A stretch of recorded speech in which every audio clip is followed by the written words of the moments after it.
பிரைமி பாப்பட் வழங்கும் வா தமிழா வா. இணைந்து வழங்குவோர் Anuj tiles, powered by cardiac நல்லெண்ணெய். அசோசியேட் ஸ்பான்சர்ஸ் பிபிடி பிரியம் சால்ட் மற்றும் Sashwin foundation interior and designing. Styling partner tailor சூ. Jewellery partner Srikumaran Thanga Maaligai. இன்னைக்கு நம்ம பேச போற தலைப்பு அழகும் பேஷனும் சம்பந்தப்பட்டது. இன்னைக்கெல்லாம் என்ன எப்படி மாத்திக்கணுங்கிறத நானே டிசைன் பண்ண முடியும். இப்போ கஸ்டமைஸ் வரைக்கும் வந்துருச்சு. ஃபேஷியல் லிஃப்டிங், நம்ம லிப்பை எப்படி கஸ்டமைஸ் பண்ணிக்கிறது, நம்ம ஐப்ரோவை எப்படி நமக்கு தேவையான மாதிரி மாற்றிக்கிறது, எங்கே எதை வேணாலும் இப்போ கட் பண்ணி தூக்கி வெளியில் போடலாம், தேவையான சேர்த்துக்கலாம் அப்படின்னு ஒரு கஸ்டமைஸ்ட் காஸ்மெட்டிக் கல்ச்சர் உருவாகிருக்கு. இந்த காஸ்மெட்டிக் புரட்சி நிறைய கிளினிக்குகளையும் ஓப்பன் பண்ணியிருக்கு. இந்த மாற்றம் இன்றைய இளைஞர்களிடையே என்ன மாதிரி ஒரு தாக்கத்தை ஏற்படுத்தியிருக்கு? அழகுக்காக எதையும் செய்ய மெனக்கெடுபவர்கள் வெர்சஸ் அழகுக்காக எதையும் மெனக்கெடாதவர்கள்.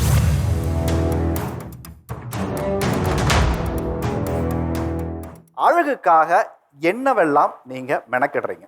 டெய்லி ஒரு டிஷர்ட் வாங்குவேன். என் வீட்டில் வந்து ஒரு 800 டிஷர்ட் இருக்கு. 800 டிஷர்ட் இருக்கு. லாஸ்ட் ஒரு 3 இயர்ஸாக டெய்லி ஒரு டிஷர்ட் வாங்குவேன், டெய்லி ஒரு டிஷர்ட் போடுவேன். எங்கள் அம்மா சொல்லுவாங்க, துபாயில் ஒரு தடவை வாங்கின ட்ரெஸ்ஸை இன்னொரு தடவை போட மாட்டாங்கன்ற மாதிரி. நான் ஒரு டைம் ஒரு டிஷர்ட் வாங்கினேன்னா அது அன்றைக்கி மட்டும் போடுவேன், நெக்ஸ்ட் டே அது போட மாட்டேன். ஏன்னா அந்த ஒரிஜினாலிட்டி இருக்காது, வாஷ் பண்ணிட்டா அப்படின்னு சொல்லிட்டு. போட்டிருக்க ஷூ கூட இங்கே வந்தப்பே நிறைய பேர் கேட்டாங்க, ஷூ நல்லா இருக்கு ப்ரோன்னாங்க. அதே மாதிரி நீங்கள் லென்ஸ் வச்சிருக்கீங்களான்னு கேட்டாங்க. இது லென்ஸ் இல்லை, என்னோட ஒரிஜினல் ஐஸ்.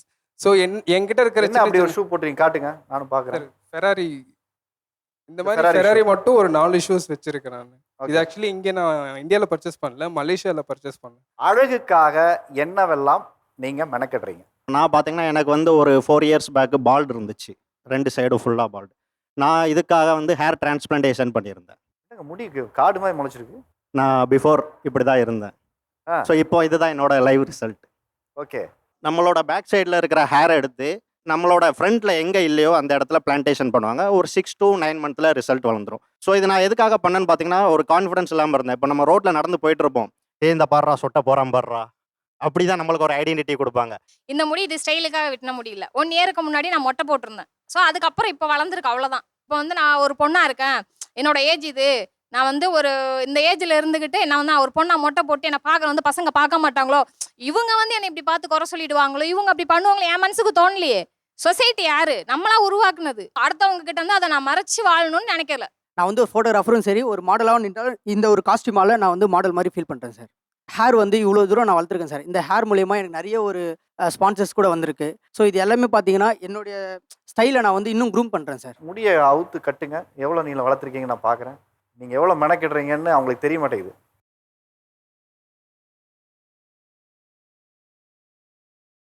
இது எத்தனை வருஷமாக வளர்த்த முடியுது? ஒரு 4 இயர்ஸாக இருக்கும் சார். ஸோ இதுக்காக நம்ம பார்த்தீங்கன்னா மந்த்லி வந்து ஒரு 2K இல்லை 3K செலவு பண்ணுறேன் sir. Shampoo, conditioner, serum, so இது எல்லாமே நம்ம வந்து கேர் பண்ணாதான் சார் நம்மளுடைய உடம்பு எப்படி ஸ்ட்ராங்காக இருக்கும், அதே மாதிரி நம்ம முடியும் ஸ்ட்ராங்காக இருக்கும். நான் ஒரு ப்ரொஃபஸர். அழகுக்கு நான் ரொம்ப மெனக்கிறது என்னுடைய தாடி. எனக்கு வந்து ஒரு ட்ரேட்மார்க்காக இருக்குது, bearded sir, long bearded sir அப்படின்னு. அது ஒரு ட்ரேட்மார்க்காக இருக்குது. அது வந்து ஒரு செல்ஃப் கான்ஃபிடன்ஸ் எனக்கு கொடுக்குது. ப்ரொஃபஸர் பேசுகிற பேச்சா எனக்கு அவரோட கல்வி அறிவு அவர் தன்னம்பிக்கையாக நினைக்கல, அவரோட போஸ்டிங்கே நினைக்கல, தாடினாலையும் மேக்கப்னாலையும் தான் எனக்கு தன்னம்பிக்கை கிடைச்சிச்சின்னு ஒரு ப்ரொஃபஸர் சொல்கிறாரு. அவரோட ஸ்டூடெண்ட்ஸோட கதியெல்லாம் நினச்சி பாருங்க சார். நம்ம அழகு படுத்த தான் நமக்கு ஒரு நல்ல செல்ஃப் கான்ஃபிடன்ஸ் வரும். என்னை பார்க்கும் பொழுது சார் வராரு, first appearance is the best அப்பியரன்ஸுங்க. போய் முதல்ல நிற்கும் பொழுது பார்த்தோன்னே ஒரு கான்ஃபிடன்ஸ் நமக்கு வரும். அதே மாதிரி நம்மளை பார்க்கும்போது ஒரு அட்ராக்ஷன் கிரியேட் பண்ணணும். அதுக்கு நம்ம அழகுப்படுத்தியே ஆகணும். இப்போ காலேஜ் ப்ரொஃபஸர் இருக்கீங்க இல்லையா, உங்களை காலேஜ் அட்மின்ல யாருமே உங்களை கொஸ்டின் பண்ணல, நீங்கள் இப்படி இல்லை சார், நான் வந்து ஃபிலிம் மேக்கிங் டீச் பண்ணுறேன் சார். இதே நார்மல் ப்ரொஃபஸராக இருந்தீங்கன்னா உங்களை இது மாதிரி வர அனுமதிப்பாங்களா? அது கஷ்டம் தான் சார். அடுத்து சொல்லுங்க. டெய்லியும் வந்து என்னை க்ரூமிங் பண்ணிக்குவேன். மந்த்லி ஒன்ஸ் நான் பியூட்டி பார்லர் போயிட்டு ஃபேஷியல் பண்ணிக்குவேன், ஹேர் ஸ்பா பண்ணிக்குவேன், என்னன்னா க்ரூம் பண்ணிக்குவேன். ஏன்னா நான் அப்படி மேக்கப் பண்ணிட்டு வெளில போனால் 4 பேர் என்னை பார்க்கும்போது என்னை மதிப்பாங்க. ஃபார் எக்ஸாம்பிள் ஒரு ஆட்டோவில் போனால் மேடம் வாங்க மேடம் உட்காருங்க, அந்த ரெஸ்பெக்ட் கொடுக்குறாங்க. அதனால எனக்கு மேக்கப் பிடிக்கும். மார்னிங் எந்திரிப்ப ஜிம் போவேன். அதுக்கப்புறம் ஸ்கின் கேருக்காக என்ன பண்ணுவேன்னா டெய்லி சன்ஸ்க்ரீன் யூஸ் பண்ணுவேன். வீட்டுக்கு வந்துட்டு டெய்லி ரொட்டீனுக்கு வந்து ஸ்னெயில் மாய்ஸ்சரைசர்னு சொல்லிட்டு ஒன்று, ஸ்னெயிலோட அந்த லிக்விடை எடுத்து அதுலேருந்து ஜென்ரேட் பண்ணது. அதுக்கப்புறம் 2 சீரம் யூஸ் பண்ணுவேன் நைட்டு படுக்கிறதுக்கு முன்னாடி. ஸோ இதில் எனக்கு என்னென்ன பெனிஃபிஷியல் கிடச்சிருக்குன்னா, சைக்காலஜிக்கலாக பீப்புள்ஸ் வந்து 11 செகண்ட்ஸில் வந்து இம்ப்ரெஸ் பண்ணிடணும் ஃபர்ஸ்ட் இதுலேயே. ஸோ அதுக்கப்புறம் தான் நம்ம வந்து என்ன பேச போகிறாங்கன்னே அவங்க கவனிப்பாங்க. ஸோ அந்த 11 செகண்ட்ஸில் நான் அவங்களை இம்ப்ரெஸ் பண்ணணும்னு நினைக்கிறேன். இவங்க சொல்றதை கேட்கும்போதே ரொம்ப அழகா இருக்கு. இதெல்லாம் ஏன் மெனக்கடல் தேவையில்லைன்னு நினைக்கிறீங்க? அங்க இருக்க எல்லாருமே ஒரே மாதிரி தெரியுறாங்க. யாரை பார்த்தாலும் ஏதோ க்ரீம் போட்டிருக்காங்கங்கிறது தெரியுது. ஜென்ரலாவே நம்ம ரொம்ப என்னங்க குசுகுசா எல்லாருக்கும் வெள்ளையடிச்சு விட்ட மாதிரி சொல்றீங்க? அவங்க யூனிக்கா இருக்கிறேன்னு சொல்லி ஏதோ ட்ரை பண்றாங்க. பட் அவங்களோட ரியல் இதுதான் யூனிக். அவங்களோட சுயத்தை இழக்கிறாங்கன்னு சொல்றீங்க? அதுதான் இழக்கிறாங்க. அது யூனிக் கிடையாதுன்னு சொல்றேங்க சார். இல்ல நான் ஒரு இந்த தம்பி மேக்கப் போட்ட மாதிரி தெரியல. எந்திரிப்பா. ஆமா, என் கையிலயும் மேக்கப் போட்டல. அவர் உடை அலங்காரம் தான் பண்ணியிருக்காருன்னு நினைக்கிறேன். கண்ணுல என்னப்பா எல்லாமே ப்ளூ கலரா இருக்கு? கண்ணுக்குள்ள டாட்டு போட்டிருக்கியா? நீ உட்காரு. இப்போ வந்து அவர் மேக்கப் போடல, பட் அவர் தன்னை அழகுபடுத்தியதுக்காக எத்தனை டேட்டு குத்துனுக்கிறாரு. நானே அதை பார்த்து அதிர்ச்சியா இருக்கேன். அதுக்கப்புறம் என்ன சார் இருக்கு? மெர்மெய்டு ஆண் மாதிரி இருக்கேப்பா. சார் இதை விட இன்னொன்று வச்சிருக்கேன் சார். சார் இதெல்லாம் அழகா சார்? இதுதான் அழகு. இதுதான் பயம் சார். ஒரு நார்மல் ஹியூமன் பீயிங் உங்ககிட்ட வந்து நிக்க முடியுமா? நீங்க வெளியே நாக்கு நூற்றி காட்டணும் பயந்து ஓடிட மாட்டானா? 2 பேர் உட்காந்துருக்காங்க. ஒரு நிமிஷம் நாக்கு காட்டுங்க. பாம்பு மாதிரி அப்படியே வந்துட்டு வெளில போயிடா தம்பி. இதை ட்ரிக்ஸ் பண்ண முடியும். அப்படியா?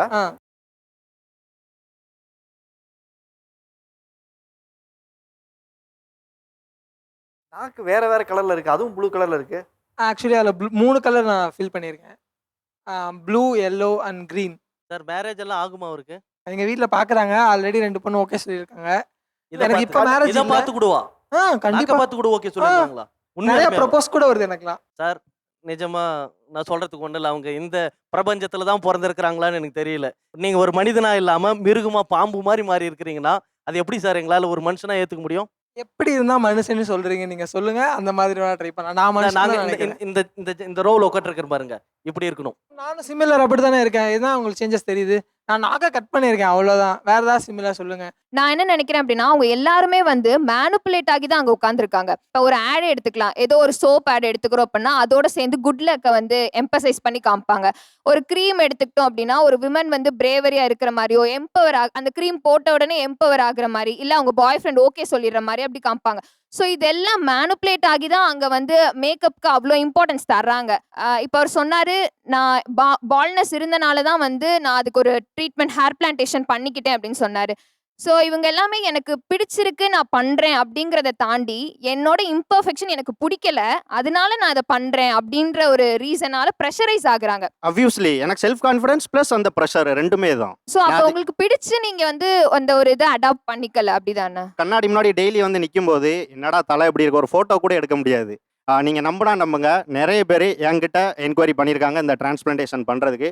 ஒருத்தரோட ஏஜ் 45, அவங்களோட பசங்க 5th ஸ்டாண்டர்ட் தான் படிக்கிறாங்க. ஸ்கூலுக்கு கூப்பிட போகும்போது அம்மா கிட்ட வந்து அப்பாவை இனிமேல் அனுப்பாதம்மா, என் ஃப்ரெண்ட்ஸ் எல்லாரும் அப்பாவை சொட்டத்தலைன்னு கிண்டல் பண்ணுறாங்கம்மா அப்படிங்கிற சொன்னனால அவர் என்கிட்ட வந்து என்கொயரி பண்ணி அவர் வந்து ஹேர் சார் டிரான்ஸ்பிளான்டேஷன். அப்போ அந்த இடத்துல சரி பண்ண வேண்டியது பிள்ளைங்களா இல்லையா மண்டையா சார்?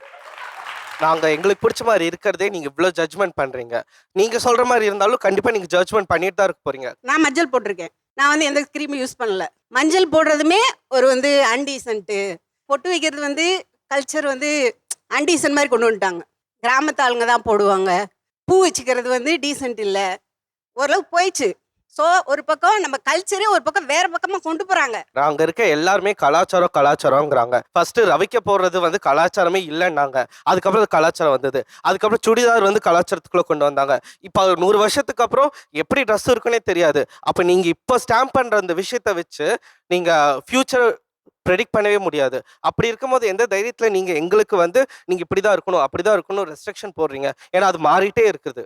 நீங்க கலாச்சாரங்கிற பேர்ல எங்களை ஸ்டாம்ப் பண்றீங்கிறாரு. பிளவுஸ் இல்லைன்னு சொல்லிட்டு பிரிட்டிஷ் பீரியட்ல கொண்டு வந்தது தான் வந்து பிளவுஸ். ஸோ அதை வந்து நம்ம ஃபேஷனாக பார்க்கலாம், எவால்மெண்ட்டாக பார்க்கலாம். அண்ட் இப்போ ஒரு 10 இயர்ஸ் முன்னாடி பிரெஸ்ட் கேன்சருக்கு ஹாஃப் நேக்டா ட்ரெஸ் கொண்டு வந்தாங்க. அதை நம்ம ஃபேஷனாக பார்க்கலாம். ஆனால் ஒரு பர்பஸ்ஃபுல்லே இல்லாத ஃபேஷன் வந்து எப்படி நம்ம ஃபேஷன்னே டேர்ம் பண்ண முடியும்? க்ரூமிங்ன்றது ஒரு விஷயம் வந்து இது ஒரு ஆர்ட்டாக நாங்கள் பார்க்குறோம். ஆக்சுவலாக வந்துட்டு இப்போ வந்து அவர் வந்து ஸ்ப்ளிட் பண்ணியிருக்காரு, ஹை கலர் மாற்றிருக்காருன்னா அதோட பர்பஸ் என்ன? ஃபஸ்ட்டு அவருக்கு பின்னாடி ஒரு ஸ்டோரி இருக்கும்.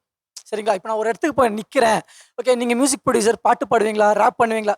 ஃபஸ்ட்டு நான் பேசுறதுக்கு முன்னாடியே என்னோட ஆடையோ நான் பண்ணியிருக்க க்ரூமிங்கோ நான் யாருன்னு காட்டி கொடுத்துரும். கான்ஃபிடென்ட் தவிர்த்து நான் ஒரு ஸ்டோரி சொல்ல விரும்புகிறேன். அதை வந்து இது மூலியமாக காட்டுறேன், என் உடல் மூலியமாக நான் காட்டுறேன். உங்களை க்ரூம் பண்ணிக்கிறதுக்கு என்னெல்லாம் பண்ணீங்க? உங்களை அடையாளப்படுத்திக்கிறதுக்கு என்னெல்லாம் செஞ்சீங்க? ஓகே, நான் வந்து ரிச் ஃபேப்ரிக்ஸ் பண்ணிட்டு போயிட்டு எனக்கு ஃபுல் வந்து நான் ஸ்டிச் பண்ணுறது தான். தென் மேக்கப் வந்து மை செல்ஃப் ஃபுல்லாகவே வந்துட்டு மாய்ஸ்சரைசர் போட்டுட்டு தென் ஃபவுண்டேஷன், அதுக்கப்புறம் மேலே ஃபுல் க்ரூம்ஸ் எல்லாமே நான் உடையில இருந்து மேக்கப்ல இருந்து உங்களுக்கான எல்லா நான் தேவைகளையும் வந்து நீங்களே பண்ணிக்கிறீங்க. டெய்லியும் பண்ணுறேன் மேக்கப். எங்களுக்கு பின்னாடி ஒரு கதை இருக்குங்க. அந்த கதையே நீங்க கேட்கறது இல்ல. ஏன் இதை பண்றீங்கன்னு தான் கேட்குறீங்களே தவிர என் கதை என்னன்னு நீங்க யாருமே கேட்கறது இல்ல. ஏன்னா எங்களுக்கு ஒரு வழி இருக்கு, எங்களை அடையாளப்படுத்திக்கிறதுக்கு இதுக்கு பின்னாடி ஒரு தேவை இருக்கு அப்படின்னு சொல்றாரு. நான் வந்து என்னை ஓவர் டூ பண்ணல. இப்போ நான் வந்து அவங்க அந்த ஆப்போசிட் சைடில் போட்டிருக்க எந்த ஒரு க்ரீமுமே நான் போடல, எந்த ஒரு ஹேர் டிரான்ஸ்பிரேஷனுமே நான் பண்ணல, எந்த ஒரு நான் ஜிம்முக்குமே போகல. என்னை பார்த்தா நல்லா இல்லையா? எனக்கு கூட ஒரு கதை இருக்குது. நானும் கீழே அடிமட்டத்துலேருந்து யாருமே இல்லாமல் வளர்ந்தவன் தான். இப்போ நான் வந்து ஒரு மாடலிங்கில் நல்லா வின் பண்ணேன் அப்படின்னா என்ன மாதிரி எப்படி வின் பண்ணணும், எப்படி வரணுன்ட்டு தான் சொல்லி தரேன். இந்த மாதிரிலாம் நான் சொல்லி தர மாட்டேன். பாடி க்ரூம் பண்ணுறீங்களே, மசில் பில்ட் பண்ணுறீங்களே, அதுவே உங்களை அழகாக காட்டிக்க நீங்கள் க்ரூமிங்ன்ற ஒரு ஸ்டெப்பில் தான் இருக்கீங்க. அது வந்து க்ரூமிங்கிற ஸ்டெப்லேயே வராது, ஓகேங்களா? நம்ம வந்து நல்ல ஹெல்த்தி ஃபுட்டு சாப்பிட்டாலே நமக்கான பாடி மசில்ஸ்லாம் தன்னால் வரும், ஓகேங்களா? நீங்கள் வந்து ஃபஸ்ட்டு ஒரு ஜிம் போகிறீங்க நீங்கள்? நான் ஜிம் போனதே கிடையாது, ஓகேங்களா? நான் இது வரைக்கும் ஜிம் போனதில்லை, வீட்டிலே தான் ஒர்க் அவுட் பண்ணுவேன். ஆனழகன் அப்படின்னு சொல்கிறாங்களே, அந்த இண்டஸ்ட்ரி மட்டும் தான் உலகத்திலே சார் அதிகமாக வந்து மணி அதிகமாக கன்சியூம் பண்ணுற இண்டஸ்ட்ரி அதுதான். அவர் அதில் இருந்துகிட்டே வந்து நான் வந்து மெனக்கடலைன்னு சொல்கிறது வந்து தப்பாக இருக்குது சார் எனக்கு தெரிஞ்சு. எங்களுக்கு வசதி இருக்கு, எங்களுக்கு வீட்டில் பயிற்சி பண்றதுக்கான சில வசதிகள் இல்லை, எங்களுக்கு தெரியல, நாங்கள் ஜிம்முக்கு போய் நாங்கள் எங்களை வந்து உடம்ப மெயின்டைன் பண்ணிக்கிறோம். உங்களுக்கு வீட்டிலே நீங்கள் அதையும் தானே பண்ணுறீங்கன்னு கேட்குறாரு. உடற்பயிற்சி நீங்கள் வீட்டில் பண்ணி நீங்கள் ஒரு மாடலாக உங்களே நீங்கள் ஃபிட்டாக வச்சிருக்கீங்கல்ல, அதை வந்து இவ்வளோ செலவு பண்ணி பண்ண தேவையில்லைன்னு நான் சொல்கிறேன். ஏன்னா நம்ம வீட்டில் சாப்பிட்ற சாப்பாடுலேருந்து எல்லாத்துலேயுமே வந்து நமக்கு எல்லாமே பெனிஃபிட்ஸ் கிடைக்குது, ஓகேங்களா? இல்லை நீங்கள் சாப்பிட்டதுனால மட்டுமே மசில் டெஃபினிஷன் கிடைச்சிருமா? சாப்பிட்டா தான் சார் நம்ம வந்து மசில் வந்து வளர்க்க முடியும். நம்ம சாப்பிடாம ஒர்க் அவுட் மட்டும் பண்ணிட்டு இருந்தோம் அப்படின்னா இழைச்சிக்கிட்டே தான் போவோம். நானும் ட்ரைனர் தான், எனக்கும் பாடி பில்டிங்னா என்னன்னு தெரியும். நானும் மாடலிங்லாம் பண்ணிட்டு தான் வந்திருக்கேன். அப்போது உடம்பை செம்மையாக வச்சுக்கணும் அப்படின்னா பயிற்சி தேவை, பயிற்சி பண்ணுறதுக்கு சரியான உணவு தேவை, கரெக்டாக? அதை நீங்கள் வீட்டில் இருந்து பண்ணிக்கிறேன்னு சொல்கிறீங்க, அவங்க வெளியில் போய் ஜிம்முக்கு போயிட்டு பண்ணிக்கிறேன்னு சொல்கிறாங்க. இதில் என்ன தப்புன்னு கேட்குறேன். அதுதான் அவங்க மெனக்கெடுறாங்க, அதுக்கு சொல்கிறேன். அதுக்காக காசு ஸ்பெண்ட் பண்ணி செலவு பண்ணி மெனக்கெடுறாங்க சொல்கிறேன். அதுக்கு மெனக்கெட தேவையில்லை, இதெல்லாம் இப்படி இருக்குன்னு நான் சொல்கிறேன். இப்போது உங்களை செலவு அதிகமாக பண்ணுறீங்கன்னு சொல்லி கார்னர் பண்ணுறாங்க. அப்படி என்ன பட்ஜெட் நீங்கள் ஒரு மாதத்துக்கு நீங்கள் செலவு பண்ணுறீங்க? சார் நான் 5000 பண்ணுறேன் சார். எவ்வளோ சம்பாதிக்கிறீங்க? நான் வீட்டில் தான் இருக்கேன், ஹவுஸ் ஒய்ஃபாக இருக்கீங்க. ஓகே.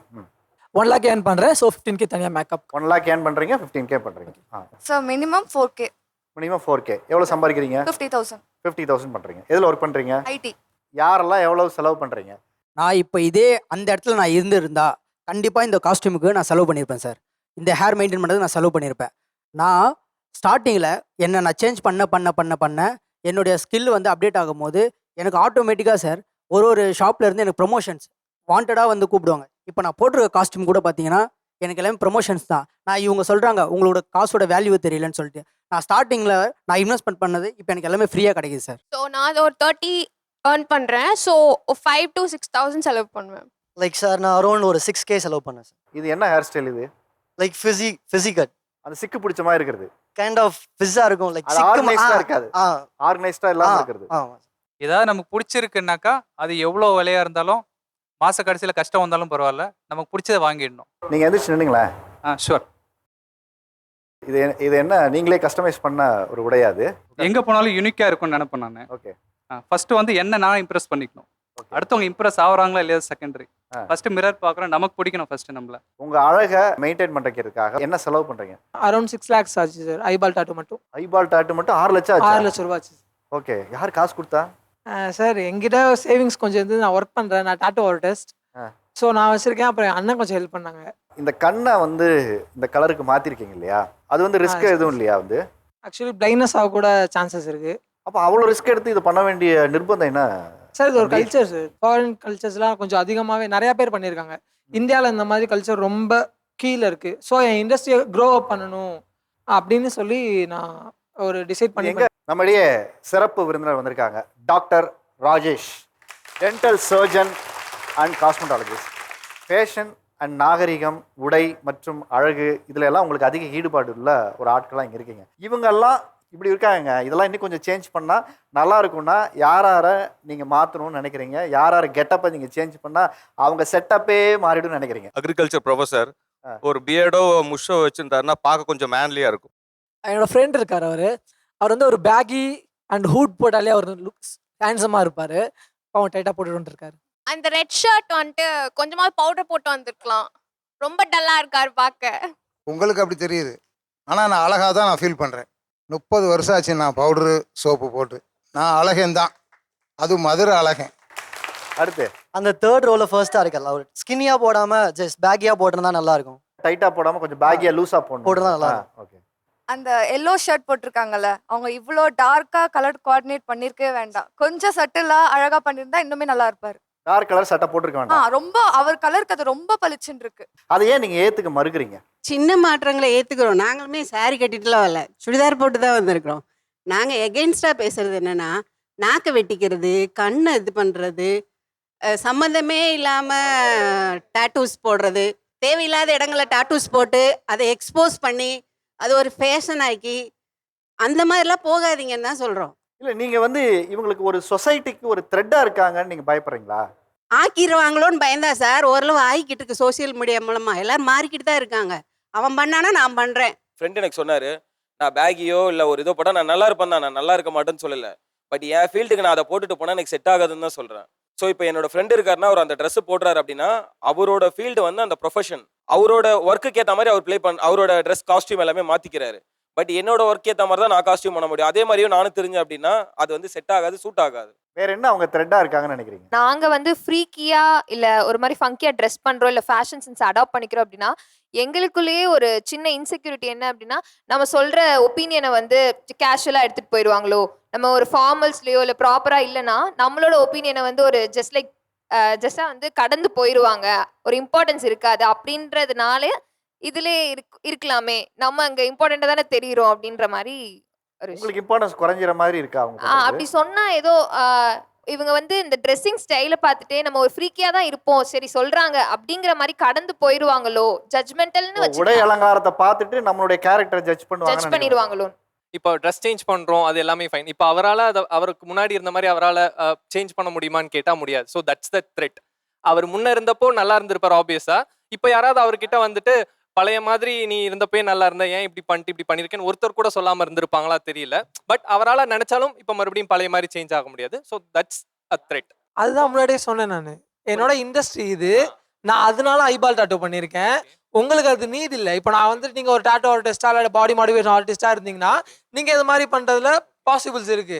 உங்களுக்கு அது இண்டஸ்ட்ரியே இல்லை, நீங்க வேற ஏதோ ஒர்க் பண்றீங்க. அந்த இண்டஸ்ட்ரியை அவர் என்ன கேட்கிறாருன்னா, இப்போ நீங்க கண்ணை வந்து ப்ளூ கலர்ல மாத்திட்டீங்க, மறுபடியும் வெள்ளையா மாத்த முடியுமா சார்? இது முடியாது சார், ரிவர்ஸ் பண்ண முடியாது. ஒரு தடவை பண்ணிட்டா பர்மனண்டா ஒயிட் கலர் பண்ணலாம். ஆனா அதுவும் டாட்டோவா தான் சார் பண்ண முடியும், ரியலிஸ்டிக்கா வராது.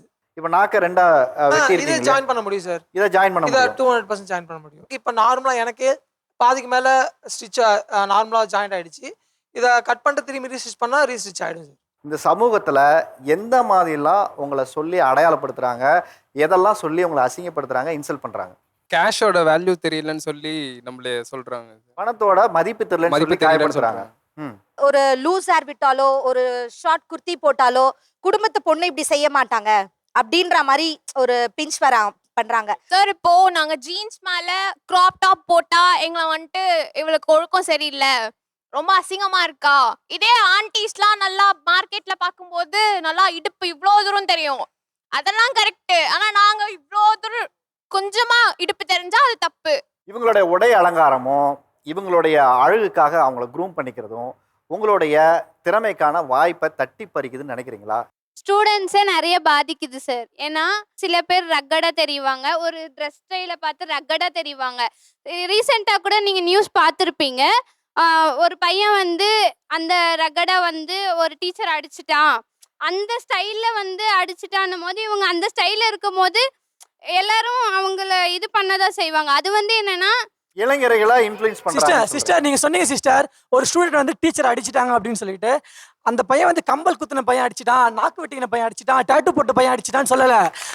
இந்த ஒரு சரௌண்டிங்ல இருந்த அந்த பசங்க அடிச்சிட்டாங்கன்னு சொல்லியிருப்பாங்க. ஏன்னா சமூகம் தான் ஒருத்தனை மாத்தம். என்னை சுத்தி ரவுடி பையன் இருந்தாலும் அந்த சூழ்நிலை நான் வளர்றேன்னா அந்த இன்ஃப்ளூயன்ஸ் வேணா எனக்கு வரலாம். ஆனா ஒரு டாட்டூ போட்ட பையன் தான் வந்து அடிச்சான் டீச்சரை திட்டுனான்றது ரொம்ப தப்பான விஷயம் சார். ஒரு டாட்டூ போட்ட பையன், ஒரு மூக்குத்தி குத்துற பையன், காதுல தோடு கூட்ட பையன், ஹேர் கலர் பண்ண பையன், இவங்க எல்லாம் வந்து ஸ்கூலில் வந்து ரவுடிசம் பண்ணறதுக்கு இன்ஃப்ளூயன்ஸ் பண்ணுறாங்க நீங்கள் சொல்ல வரீங்களா? கண்டிப்பா சார். ஏன்னா நான் வந்து அது அந்த நியூஸ் பேப்பர்ல அந்த பையனோட போட்டோ பாருங்க, லாங்கா இருக்கும் ஹேரு, இங்க மூக்கு குத்தி இருப்பான், இங்க காது குத்தி இருப்பான். அந்த கண்ணே பாத்தீங்கன்னா அப்படியே வியர்டா தெரியும். அவன் அந்த அந்த ஃபேஸ், அந்த வேணா அந்த நியூஸோட ஃபேஸ் பாருங்களேன், அப்படியே வியர்டா தெரியும். ஆக்சுவலாக வந்துட்டு எங்களை மாதிரி இருக்கிறவங்களும் தப்பு பண்ணுவாங்க, ஓகேங்களா? போலீஸ் வீட்டில் திருடனும் இருப்பாங்களே, அந்த மாதிரி தான். அதே மாதிரி இப்படி இப்படி பண்ணுறவங்க மட்டும் தான் பண்ண மாட்டாங்கன்னு கிடையாது, ஓகேங்களா? சாமியார் உடையில இருக்கவங்களும் பண்ணுறாங்க, டீச்சர் உடையில இருக்கவங்களும் பண்ணுறாங்க. இவங்க தனியாக இவங்களே ஒரு விதமான தோற்றத்துக்கு நாங்கள் போகிறோம் அப்படின்னா அவங்க இதில் இன்ஃப்ளூயன்ஸ் ஆவாங்கன்னு கிடையவே கிடையாது. சிம்பிளுங்க. என்னை சுற்றி 4 பசங்க இருக்காங்கன்னா 4 பேரில் ஒருத்தன் தப்பாக இருப்பான்னு வச்சிங்களேன், அவனை நாங்கள் திட்ட தான் பார்ப்போம். இல்லை அவன் கூட சேர்ந்து நாங்களும் அதை பண்ணுறோன்னா தப்பாக தான் போவோம், ஓகேங்களா?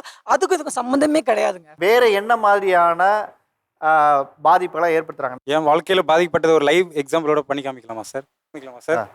ஆனால் நீங்கள் இப்போ இவரும் நானும் போயிட்டு இருக்கோம் சார். போயிட்டு இருக்கப்போ எல்லாம் பார்த்தீங்கன்னா மோஸ்ட்லி இவருக்கு காஸ்டியூம் சூப்பராக இருக்கு, இவரு வித்தியாசமாக இருக்காரு, டிஃப்ரெண்ட்டாக இருக்காரு, யூனிக்காக இருக்காருன்னு இவரை பார்த்து அட்ராக்ட் ஆகிறாங்க. இவர் இப்போ இந்த மாதிரி இருக்கனால இவர் என்ன மாதிரி ஆட்களை வந்து இவங்க ஒதுக்குறாங்க. இதனால நான் நிறைய நாள் தனிமையில் உட்காந்து ஃபீல் பண்ணி அழுதுருக்கேன் சார். சார் இவர் வந்து அட்டென்ஷன் சீக் பண்ண ட்ரை பண்ணுறாரு சார், அவ்வளோதான் சார். இவருக்குள்ளே இன்ஃபீரியாரிட்டி பில்ட் பண்ணிக்கிறாரு. இப்போ இந்த மாதிரி உங்களை என்னெல்லாம் சொல்லி இவங்க பிராண்ட் பண்ணுறாங்க? பிராண்டிங் பண்றாங்கன்றது அங்க விட இங்க கம்மி தான், டு பி ஃப்ராங்க். ஆனா அவங்களால பாதிப்பு அப்படின்னு சொல்லி பார்த்தோம்னா, இப்ப ஒரு விஷயத்த புரிஞ்சுட்டு ரேஷனலா யோசிக்கிறவங்க வந்து அதை அண்டர்ஸ்டாண்ட் பண்ணிப்பாங்க. இப்ப சிலர் என் ஃப்ரெண்ட்ஸ் சர்க்கிள்லே இருக்காங்க, ஒருத்தவங்க ரொம்ப ஃபேராவோ இல்லை மேக்கப் பண்ணிட்டோ இல்லை ஃபேஷன் சென்ஸ் அவங்களுக்கு இருந்துச்சுன்னா கூட அவங்கள வந்து ரொம்ப தாழ்த்திக்கிறாங்க. அண்ட் அது வந்து எப்படின்னா ஒரு ஃபிசிக்கல் அதை தாண்டி மென்டல் இல்னஸ் வரைக்கும் போயிடுது. ஸோ இப்போ இந்த ஒரு ஜென்ரேஷன்ல தான் பாடி டெஃபோமோரியா அப்படின்னு சொல்லி ஒரு மென்டல் டிஸ்ட்ரெஸ்ஸே வந்து அதிகமாக இருக்கு. அப்படின்றப்ப அவங்கள நம்ம பிளேம் பண்ணவும் முடியாது, நீ இங்க கரெக்டா இரு அப்படின்னு சொல்லவும் முடியாது. ஸோ ரெண்டு இதுலயுமே சிக்கி இருக்க மாதிரி தான் 2 பேருமே. இந்த சைடு இருக்கிறவங்களும் அந்த பிளேமை வாங்கிக்கிறாங்க, இங்கிட்டு இருக்கவங்களும் பிரிச்சு பார்க்க தெரியாம மாட்டிக்கிறாங்க. அந்த பாதிப்பு தான் இங்க ஏற்படுது. 2 பஞ்சாயத்து இப்போ கேட்டீங்க. ஆஸ் இட் இஸ் நீங்கள் ஒரு காஸ்மெட்டாலஜிஸ்ட் பண்ணுறவராகவும் நீங்கள் ஒரு டென்டல் சர்ஜனாகவும் இருக்கும்போது இப்போ முக சீரமைப்பு, இந்த லிப் கரெக்ஷன், ஐப்ரோ கரெக்ஷன்லாம் இப்போது ரொம்ப சகஜமாகிட்டு வருது. அழகுங்கிறது தேவையா ஆடம்பரமா இன்னைக்கு எப்படி இருக்கு? ரெண்டுமே சேர்ந்துருக்கு சார். 25 இயர்ஸ் ஓல்ட் ஒரு பாய் வந்தார், அண்ணா எனக்கு வந்து இந்த மாதிரி ரொம்ப ஸ்ட்ரெஸ்ஸாக இருக்குது, முடி ரொம்ப கொட்டுது அப்படின்னு ரொம்ப பிடிச்சி அவ்வளோ ஃபீல் பண்ணி அப்படி அழுகுறாரு. தம்பி அழாதப்பா, எதுக்குப்பா இதுக்கெல்லாம் அழுற அப்படின்னு சொல்லி நான் கைட் பண்ணி இந்த மாதிரி பண்ணணும், இப்படி பண்ணணும் அப்படின்னு சொல்கிறேன். இப்போ மேடம் சொசைட்டி இப்பெலாம் பேசிகிட்டு இருந்தாங்க, அவங்க எது சொன்னாங்க இவங்க எது சொன்னாங்கன்னு சொல்லிட்டு அந்த மாதிரி ஒரு டிப்ரெஷன் போயிட்டு he didn't have food but past 3 days சாப்பிடவே இல்லை. அதுக்கப்புறம் அவர் வந்துட்டு ஐ ஜஸ்ட் கைட் சார் சொன்ன மாதிரி பிஆர்பி ஜிஎஃப்சிலாம் சொன்னாங்கல்ல, அதே தான். பிஆர்பி பண்ணாலும் ஜிஎஃப்சி பண்ணாலும் எது பண்ணாலும் இருக்கிற முடியை மெயின்டைன் பண்ண முடியும், க்ரோத் ஆகாது. புரியுதுங்களா? இருக்கிற முடியை காப்பாற்றலாம், பேபி ஆஸை க்ரோத் பண்ணலாம். இப்போ ஹேர் டிரான்ஸ்பிளான்ட் பொறுத்த வரைக்கும் இங்கே இருக்கிற முடி நல்லா இருந்தால் தான் இங்கே நல்லா வளரும். அவர் என்ன சொன்னார், ஃபெயிலியர் ஆச்சுன்னு சொன்னார். இங்கே முடி நல்லா இல்லைன்னா முடி வளராது. அப்பார்ட் ஃப்ரம் தட் பேஷண்ட் வந்து இறந்துட்டாங்க, அந்த மாதிரி நமக்கு நியூஸஸ்லாம் கேள்விப்படுறோம்ல சார். த திங் இஸ் அவர் பிளட் டெஸ்ட் சொன்னால 13 பிளட் டெஸ்ட்னு சொன்னார். 13லாம் கிடையாது.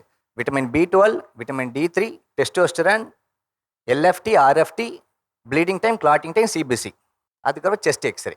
இதை நம்ம ப்ராப்பராக எடுத்து டயக்னோஸ் பண்ணி பாடி வெயிட்லாம் கரெக்டாக பார்த்தா தான் இவங்க ஃபிட்டாக இல்லையான்னு சொல்ல முடியும். யங்ஸ்டர் கிட்ட நிறைய ஈர்ப்பு வந்து இந்த அழகுங்கிறது வந்து இன்னைக்கு அப்சஸ் ஆயிட்டாங்க. தங்களை அதுக்காக எதை வேணாலும் செய்யலான்னு வராங்க இல்லையா? அப்படி என்னென்னலாம் இன்னைக்கு ட்ரீட்மெண்ட் வந்திருக்கு, எதெல்லாம் அவங்க இன்னைக்கு கஸ்டமைஸ் பண்ணி மாற்றிக்க முடியும்? அது வந்து ரொம்ப பெரிய list. Morning I have done the hair transplant, after that I start coming here. Fillers பண்ணலாம். அப்பர் லிப் வந்து லிப்ஸ் ரொம்ப சின்னதாக இருக்குன்னு சொல்கிறவங்களுக்கு ஃபில்லர்ஸ் யூஸ் பண்ணலாம். ரைனோபிளாஸ்டி பண்ணலாம். Reshaping of the nose, nose shaping பண்ண. There's 2 types. Surgical is, non சர்ஜிக்கலும் இருக்குது, ரெண்டுமே இருக்குது. அந்த apart from the jaw line corrections பண்ணலாம். அந்த under eye dark circles, hollowness அதுக்கும் சரி பண்ணலாம். இதில் லிஃப்ட்லாம் சொல்கிறாங்களே, ரிங்கிள் லிஃப்ட்டு, ஃபேஸ் லிஃப்டிங் வந்து 2, அது வேறு டைப்ஸ். த்ரெட் லிஃப்டிங்னு சொல்லுவாங்க. அது த்ரெட் லிஃப்டிங் 2 டைப் இருக்குது. மோனோ த்ரெட் சொல்லுவாங்க, நான் சர்ஜிக்கல் த்ரெட் லிஃப்டிங் சொல்லுவாங்க. சர்ஜிக்கல் தான் இங்கே இன்செஷன் போட்டு இந்த ஸ்கின்னை ஃபுல்லாக லிஃப்ட் பண்ணுறது, இது ஒரு மெத்தட். இன்னொன்று போடாக்ஸ் சொல்லுவாங்க. இப்போ நான் ஐப்ரோஸ் லிஃப்ட் பண்ண ரிங்கிள்ஸ்லாம் வருது இல்லைப்பா, இங்கே வந்து போடாக்ஸ் போடலாம். போடாக்ஸ் பண்ணால் இந்த ரிங்கிள்ஸ்லாம் மறையும். அந்த க்ரோஃபிட் சிரிக்கும் போது இந்த ரிங்கிள்ஸ் தெரியுது, இந்த நேசல் ஃபோல்ட் தெரியுது, இதுக்கு யூஸ் பண்ணலாம். இது தவிர்த்து sweat control, under arm sweat, palm sweat, botox அதுக்கு யூஸ் பண்ணலாம். இப்போ ஆண்கள் பெண்கள் பொதுவாக எந்த சிகிச்சைக்கு அதிகமாக வராங்க? இப்போ ஸ்கின் க்ளோ, சராசரியாக இன்னைக்கு வர்றவங்க இது எவ்வளோ செலவு பண்ணுறாங்கன்னு நினைக்கிறீங்க? இப்போ காஸ்மெட்டாலஜி வந்து ஆல்மோஸ்ட் 10 இயர்ஸ் கிட்ட டெவலப் பூம் ஆயிருக்கு. இன்னும் 30 வருஷம் ஆனாலும் இன்னும் அப்படி தான் இருக்கும். எவ்வளோனா இப்போ அவர் சார்ஜஸ் நான் சொல்கிறேன் இங்கேருந்து யூஸ் டு சார்ஜ் லைக் 2.5. இவ்வளோ பெரிய டேட்டூ இருந்துச்சுன்னா 2.5 சார்ஜ் பண்ணுவார், 3.5 சார்ஜ் பண்ணுவார், அந்த மாதிரி. ஸோ அந்த மாதிரி. சார் இப்போது இந்த ட்ரீட்மெண்ட் பார்த்தீங்கன்னா யாரெல்லாம் முறைப்படி பண்ணுறதுக்கு தகுதியானவங்க? Plastic surgeon is eligible, dermatologist is eligible, apart from the cosmetology. Cosmetology na they can deals with the lasers, injectable, face injectable, rhinoplasty, இதெல்லாம் உள்ள அடங்கும். இதெல்லாம் காஸ்மெட்டாலஜிக்கு உள்ளது. டாக்டர் நீங்கள் ஒன்று கேட்டிங்களா, டாக்டரை வந்து அப்படி தான் நம்ம பார்த்து போனோம். இந்த ரிவ்யூ, அந்த பிராண்ட் நேம் ஒன்று இருக்குது பார்த்தீங்களா, இப்போ கூட நிறைய கிளினிக் பிராண்ட், சூப்பர் பிராண்ட் அதெல்லாம். ஆனால் டாக்டர் பேர் யாருமே ரிலீவ் பண்ண மாட்டாங்க. கார்பரேட் போஸ்ட் பண்ணி கேட்டால் தான் அந்த டாக்டர் சொல்லுவாங்க. சார் டாக்டரா எதெல்லாம் அடிப்படையாக இதெல்லாம் நீங்கள் 2 பேருமே ஃபாலோ பண்ணணுங்க, இது பொதுவானது அப்படின்னா நீங்கள் எதை சொல்லுவீங்க? Every one should use sunscreen, moisturiser. அதுவும் லெவல் இருக்குது. அந்த சன்ஸ்க்ரீமில் ப்ராட் ஸ்பெக்ட்ரம் அப்படின்னு பார்த்தா கூட குவான்டிட்டின்னு இருக்குது. கை ஃபுல்லாக தடவிக்கூடாது. There is a limit for everything. அது ஒரு அளவாக எடுத்துக்கிட்டா கரெக்டாக இருக்கும். Apart from that intake of food, spinach, dates, intake of water 3 to 4 liters per day, காலையிலேருந்து நைட்டு வரைக்கும். அந்த ஆயில் ஃபுட்ஸ்லாம் கொஞ்சம் அவாய்ட் பண்ணிட்டு சீ ஃபுட்ஸ் அந்த மாதிரிலாம் கொஞ்சம் எடுத்துக்கலாம். இப்போ நீங்கள் சொன்னீங்க இல்லையா, இப்போ போட்டாக்ஸு, லிப் கரெக்ஷன், இந்த ஐப்ரோ, இதில் ஏதாவது சைடு எஃபெக்ட்ஸ் இருக்கா? எல்லாத்துக்குமே சைடு எஃபெக்ட்ஸ் இருக்குது சார். எல்லாத்துக்குமே சைடு எஃபெக்ட்ஸ் இருக்குது. Even I have done rhinoplasty, no surgery பண்ணேன். அதோட பெயின் எப்படி இருக்குன்னு எனக்கு தெரியும். எவ்வளோ நாள் சூச்சர்ஸ் அப்படியே இருக்கணும், எப்போ சூச்சர் ரிமூவ் பண்ணணும், அந்த வீக்கம் எவ்வளோ நாள் இருக்கும், எவ்வளோ நாள் டிஸ்கம்ஃபர்ட் இருக்கும், எத்தனை நாள் சாப்பிட முடியாது, எத்தனை நாள் மூக்கில் மூச்சு விட முடியாது. நேசல் பேக் வச்சுருவாங்க. It should be like 10 days or 8 days, இல்லை 14 days இருக்கணும். அப்புறமே தான் நேசல் பேக் ரிமூவ் பண்ண. நேசல் பேக் வந்து இவ்வளோ பெரிய த்ரெட்டாக இருக்கும். இவ்வளோ பெரிய த்ரெட்டாக இருக்கும். கம்ப்ளீட் ஹீலிங் ஆகிறதுக்கு 3 months 2 months ஆகிடும். இது என்னோட ஃப்ரெண்டுக்கு நடந்த இன்னொரு சம்பவத்தை உங்கள்கிட்ட ரிவ்யூவாக கேட்குறேன். அவங்க ஒரு ட்ரீட்மெண்ட்டுக்கு போனாங்க. இந்த ஃபேஸ் லிஃப்டிங், அப்புறம் வந்து நீங்கள் சொன்ன இந்த சுருக்கம், இதுக்கெல்லாம் ஒரு ட்ரீட்மெண்ட்டுக்கு போனாங்க. ஸோ போனவங்க அந்த ட்ரீட்மெண்ட் முடிஞ்சு பார்த்தீங்கன்னா அவங்க சிரிக்கும் போது அப்படியே பிளாஸ்டிக் ஆகிடுச்சு. அந்த ஒரு யதார்த்தமான அந்த லைஃப் ஸ்மைல் போயிடுச்சு. ஒரு பிளாஸ்டிக் ஸ்மைல் மாதிரி அப்படியே அது நிற்கிது. ஸ்டிஃப் ஆயிடுச்சுங்களா? ஸ்டிஃபாக ஆயிடுச்சு. அது ஏன் அப்படி? அது என்ன காரணம்? எல்லாத்துக்குமே சைடு எஃபெக்ட் இருக்குன்னு சொன்னேன் இல்லைங்க. இப்போ இந்த இடத்துல ஃபேஷியல் நோவு போகுது, 5 ஃபேஷியல் நோவு போகுதுங்களேன். எதனா ஒரு ஃபேஷியல் நோவு பஞ்சர் பண்ணியிருந்தாலோ இல்லை ஆர்ட்ரியை பஞ்சர் பண்ணியிருந்தாலோ அந்த ஃபாரின் மெட்டீரியல் பார்ட்டிகல் போய் டெபாசிட் ஆகிருக்கலாம். அந்த அப்பார்ட் ஃப்ரம் தட் பேஷண்ட் மேலேயும் மிஸ்டேக்ஸ் இருக்கலாம். லைக் நம்ம போஸ்ட் ஆப்பில் வந்து என்னென்ன சொல்லியிருக்கோமோ அதை ஃபாலோ பண்ணிடலாமல் இருந்திருக்கலாம். இல்லைனா இப்போ என் மூக்கு வந்து டிவேட் ஆகிருக்கும் லிட்டில் பிட். நான் 10th ஆஃப்டர் சர்ஜரி 10th டே வந்து என் ஃப்ரெண்டு லைட்டாக இடிச்சிட்டாங்க. So little bit deviation is there. அந்த மாதிரி நம்ம ஒழுங்காக பார்த்துக்கலன்னா இந்த மாதிரி ஆகும். அதாவது இதில் நிறைய சைடு எஃபெக்ட்ஸும் இருக்குது, இதை பார்த்து தான் பண்ணணும் அப்படின்னு சொன்னதுக்கப்புறம் உங்களுக்கு இது பயமாக இருக்கா? இல்லை சார் இது எங்களுக்கு ஓகே அப்படின்னு நீங்கள் எடுத்துக்கிறீங்களா? We must have self conscious. இது பண்ணணும்னா அது மட்டும் தான் பண்ணணும், நாட் ஓவர் டூ பண்ணக்கூடாது எதுவுமே. நம்ம செல்ஃப் கான்சியஸோட இது ஸ்டாப் பண்ணணும், அதோட நிப்பாடி. நம்ம டாக்டர் அவரே ரைனோபிளாஸ்டி பண்ணி நோஸ் வச்சிருக்காரு, அவருக்கு சைடு எஃபெக்ட்ஸ் எதுவுமே தோணல. அப்போ நாங்க போய் பார்க்குறோன்னா டாக்டர் அட்வைஸ் கண்டிப்பா எடுப்போம். அதனால எங்களுக்கும் பெருசா சைடு எஃபெக்ட்ஸ்னால ஒரு பயம் அப்படி இல்லை. ஆக்சுவலி ஐபால் டாட்டூ கூட டெம்பரரி தான். நான் பண்ணும்போது மட்டும் தான் எனக்கு பெயின் இருக்கும். அதுக்கப்புறம் ஆஃப்டர் நான் என்னோட அண்ணா டாக்டர் அவங்க நான் டெஸ்ட் பண்ணேன், என்னோட ஐபால் கரெக்டாக தான் இருக்குது. ஸோ ஐபால் டாட்டூவும் ப்ராப்பராக பண்ணால் பிரச்சனை இல்லை. இப்போது அழகு தேவையா தேவை இல்லையா அப்படின்னு ஒரு இடத்துல பார்த்தோம்னா வாழ்க்கையோட சுழற்சி முறைக்கு தகுந்த மாதிரி ஒரு இடத்துல தேங்கி நிற்கவும் முடியாது. வளர்ச்சி அடைய அடைய நம்ம அந்த வாழ்க்கை தேவைக்கான ஓட்டத்தோட ஓடி தான் ஆகணும், ஊரோட ஒன்றி வாழணும். ஆனால் அந்த ஊரோட ஒன்றி வாழும்போது நாம் எதை எதுக்காக செய்கிறோங்கிற அந்த புரிதல் இருக்கணும். அழகு என்பது தேவைக்காக தொழிலுக்காக நீங்கள் செய்யப்படும் போது அது பிரச்சனை இல்லை. அதே நேரத்தில் அழகு ஆடம்பரத்தை நோக்கி நகருது, அழகு வியாபாரத்துக்காக ஒன்று பண்ணும்போது நிறைய இன்ஃப்ளூயன்சஸ் இருக்கீங்க, நிறைய பேருக்கு ஒரு ரோல் மாடலாக இருக்கீங்க. நீங்கள் டிஸ்க்ளைமர் போடாமல் அன்ப்ரொஃபஷனலாக இருக்கிற ஒரு விஷயத்தை நீங்கள் எஜுகேட் பண்ணும்போது தவறான வழிக்கு இன்றைக்கி இளைஞர்கள் பாதைக்கு தள்ளுறதுக்கு அது பெரியக்கூடிய ஆபத்தாக அமையுது. அப்போது தயவு செஞ்சு ஒரு டிஸ்க்ளைமர் போடுங்க. நான் சர்டிஃபிகேட் கிடையாதுன்னா சர்டிஃபிகேட் இல்லைன்னு சொல்லுங்கள், நான் அனுபவ ரீதியாக இந்த வேலையை செய்கிறேன், இதெல்லாம் இப்படி பண்ணுங்க முறைப்படின்னு குறைந்தபட்சம் நீங்கள் போடுற அந்த 1 minute வீடியோவில் 10 secondsக்கு அதுக்கு ஒதுக்குங்க தயவு செஞ்சு. ஏன்னா அதுதான் அடுத்த தலைமுறையை சரியாக வழி நடத்தும். இந்த மாதிரியான ஒரு டாட்டூ இண்டஸ்ட்ரி, இந்த மாதிரியான ஒரு எக்ஸசைஸ் இண்டஸ்ட்ரி, இந்த மாதிரியான இண்டஸ்ட்ரீஸ் க்ரோ ஆகும்போது அதுக்கான ஒரு இன்ஃப்ராஸ்ட்ரக்சரை அரசாங்கங்களும் முன்னெடுக்கணும். அம்மா அப்பா கொடுத்த இந்த உடம்பையும் மாற்றிக்கிற வாய்ப்பை இன்னைக்கு தொழில்நுட்பம் அது ஒரு பெரிய வரமாக கொடுத்துருக்கு. எனக்கு பிடிச்ச மாதிரி என் முடியை மாற்றிக்கலாம், எனக்கு பிடிச்ச மாதிரி என் ஐப்ரோ மாற்றிக்கலாம், லிப்பை மாற்றிக்கலாம். இதெல்லாம் ஒரு வகையில் சந்தோஷமான மாற்றம் தான். ஆனால் அதே நேரத்தில் முறையான டாக்டரை நீங்கள் போய் பார்க்காம, முறையாக செய்பவர்களிடம் நீங்கள் போய் செய்யாமல், அதற்கான முறையான கவுன்சிலிங் பண்ணாமல் தயவு செஞ்சு இதை யாருமே செய்யாதீங்க. அவர் பண்ணது அவருக்கு சரியாக இருக்கலாம், உங்களுக்கு சரியாக இருக்காது. அதே நேரத்தில் ஆடை அலங்காரம் அதே நேரத்தில் அழகை நோக்கி நகரும்போது, அது தொழிலாக மாறும்போது அவங்கள அடையாளப்படுத்தாதீங்க. அதை ஒரு இடத்துல அடையாளப்படுத்த வேணாம். அவங்கள பிராண்ட் பண்ணி இந்த ஆடை போட்டிருக்கா பாரு, இந்த முடியை பாரு, இந்த மாதிரியான வசைப்பாடுவதை நிறுத்திவிட்டு அது ஆக்கப்பூர்வமாக இருக்கான்னு பாருங்கள். நல்லா இருந்தால் தட்டி கொடுங்க. ஏன்னா அழகை ரசிக்கிறதுங்கிறதே ஒரு பெரிய கலை, அதுவே ஒரு பெரிய கல்ச்சர். அதே நேரத்தில் நீங்களும் ஒரு இடத்துல பாரம்பரியம் நம்மளுடைய கலாச்சாரம்னு தேங்கி நின்று பழமைவாதிகளாக இல்லாமல் ஊரோடு ஒன்றி வாழணும், ஆரோக்கியமாக வாழணும். இதுதான் ரொம்ப ரொம்ப முக்கியம். இந்த தலைப்பில் ரொம்ப சிறப்பாக வந்தவங்க எல்லாருமே பேசுனீங்க. உங்கள் எல்லாருக்குமே என்னுடைய பாராட்டுக்கள். சிறப்பான பரிசு கொடுக்கும் நமக்கு நேரம் வந்துருச்சு.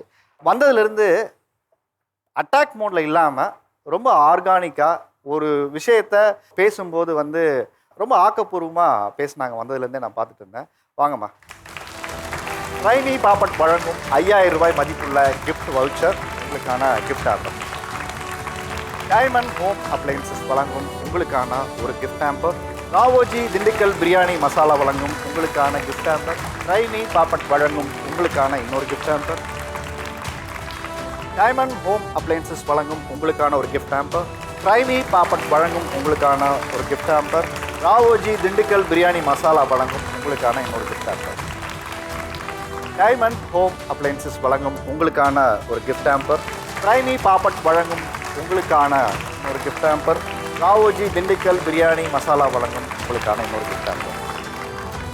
உங்களிடமிருந்து விடைபெறுவது உங்கள் ஆரி அர்ஜுனன். அடுத்த வாரம் ஒரு நல்ல தலைப்புடன் உங்களுடன் ஒரு விவாதத்தை தொடங்க காத்திருக்கிறேன். நன்றி, வணக்கம்.